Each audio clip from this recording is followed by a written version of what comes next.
অনেকে মনে করেন যে ডিজি বিডিআর সাহায্যের জন্য আমাকে টেলিফোন করেছেন। এটা সত্য নয়।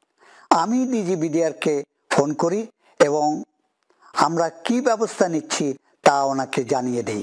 তিনি আমাকে ফোন করেননি।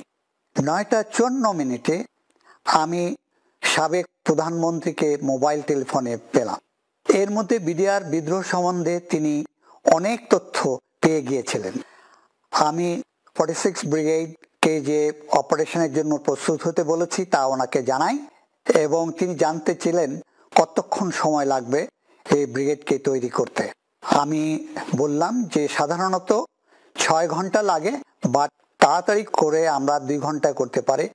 আমি অলরেডি কমান্ডার 46 ব্রিগেডকে বলেছি যত তাড়াতাড়ি পারে তারা যেন প্রস্তুত হয়। আমি ওনার থেকে এই ব্রিগেডটাকে পিলখানা যাত্রা শুরু করার জন্য আদেশ ছিলাম। উনি ওই আদেশ দিলেন। আদেশ পাওয়ার পূর্বে ব্রিগেডটি নর্মাল ট্রেনিং অ্যাক্টিভিটিসে ব্যস্ত ছিল।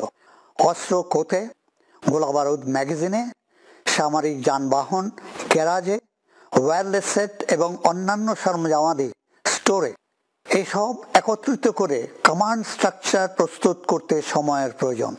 তবে 46 ব্রিগেড 1 ঘন্টার মধ্যে তৈরি হয়ে যাত্রা শুরু করে।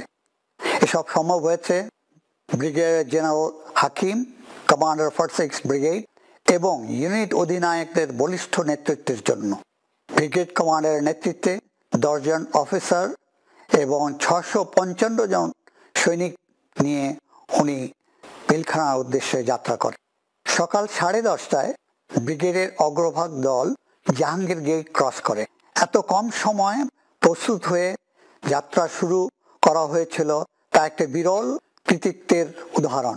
এর মধ্যে বিদ্রোহীরা বিডিআর গেটগুলির চতুর্পাশে heavy machine gun, mortar, recoilless rifle, rocket launcher, অন্যান্য অস্ত্র মোতায়েন করে যে কোনো আক্রমণ প্রতিহত করার জন্য প্রস্তুতি নিয়ে নেয়। বেলা 11টায় 46-এর প্রথম গাড়িটি মেইন গেটের কাছাকাছি আসে পৌঁছায়।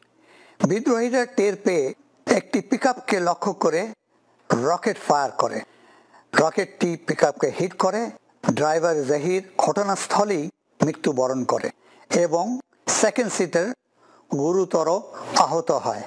এখানে আমি একটা জিনিস বলতে চাই, সেটা হলো 10:35 দিকে আমি আবার এডিসিকে বলি যে লেটেস্ট ইনফরমেশন পাওয়ার জন্য তুমি আবার ডিজি বিডিআরকে আমাকে টেলিফোনে সংযোগ দাও, এবং সে কন্টিনিউয়াসলি চেষ্টা করলো অনেকক্ষণ ধরে, কিন্তু ডিজি বিডিআরকে আর সংযোগ দেওয়া সম্ভব হলো না।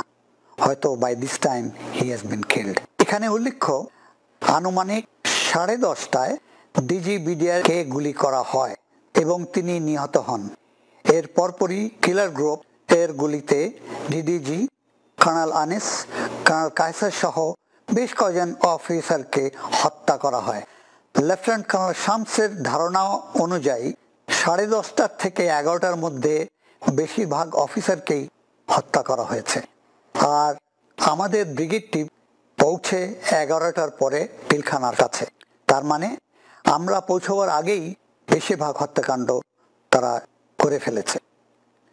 সাধারণত আক্রমণের পূর্বে সেনাবাহিনী শত্রুর দুর্বল স্থানগুলি বের করে নেয় এবং সেই স্থান দিয়ে আক্রমণের পরিচালনা করে। রকেট লঞ্চার দিয়ে আক্রমণ করার পরে ব্রিগেডটি ডিপ্লয় হয়ে যায় এবং তারা রিকগনিশন শুরু করে এবং তাদের উইক পয়েন্টগুলা বের করার চেষ্টা করছিল। এখানে উল্লেখ্য যে ক্যাপ্টেন শফিকের নেতৃত্বে 350 জন র্যাবের সদস্য নিয়ে তিনি পিলখানা এলাকায় পৌঁছে যান। তিনি পৌঁছে যান উত্তর এলাকায় 10টার আগেই। তারপর তিনি তার ঊর্ধ্বতন কর্মকর্তা থেকে অনুমতি চান পিলখানায় প্রবেশ করার জন্য, যেটা তিনি পাননি। তাকে যদি পারমিশন দেওয়া হতো ভিতরে প্রবেশ করার জন্য, বিদ্রোহী তখনও সংগঠিত হয়নি এবং কোনো ক্ষয়ক্ষতিও করতে পারেনি। তিনি ইজিলি তাদেরকে কন্টেইন করতে পারতেন এবং কিছুক্ষণ পরেই আমরা এসে তার সাথে মিলিত হয়ে বিদ্রোহীকে কন্টেইন করে তাদেরকে দমন করা আমাদের পক্ষে অতি সহজ হয়ে পড়ল। আর তারাও কোনো অফিসারকে খুন করতে পারত না। পিলখানার ভিতরে কি হচ্ছে? তারা কি অফিসারকে জিম্মি করছে, না, হত্যা করছে। শুধু আমরা গুলির আওয়াজ শুনছি এবং এই গুলির আওয়াজ ওরা ওই এলাকায় ছড়িয়ে পড়ছে চারিপাশে। গোয়েন্দার থেকে আমরা কোনো তথ্যই পাচ্ছিলাম না। শুধু ইলেকট্রনিক মিডিয়ার লোকজন ওখানে লাইভ প্রোগ্রাম কভার করছিল।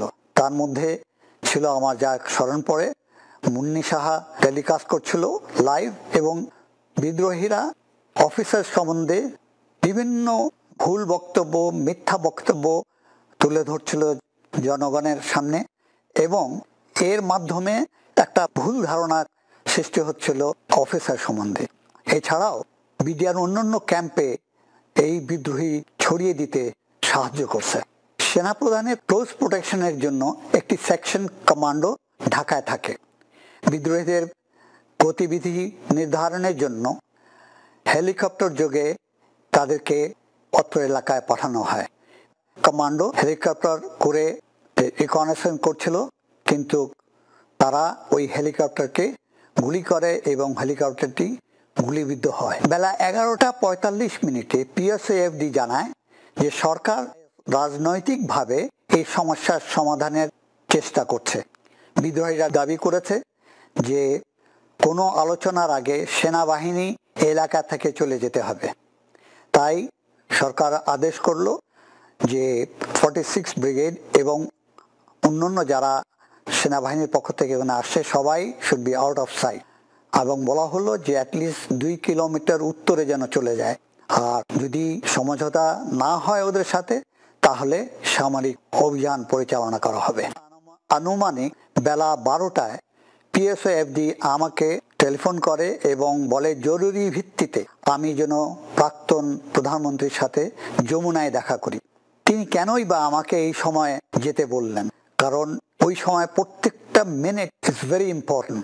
হাউএভার সিজিএসকে আমি সবকিছু বুঝিয়ে দিয়ে যমুনার উদ্দেশ্যে রওনা হলাম। পথিমধ্যে যা জিনিসটা দেখলাম যে স্পেশালি যমুনা ভবনের কিছু সম্মুখে আধার ডিপ্লয় করা হয়েছে, as if somebody is going to attack Jamuna.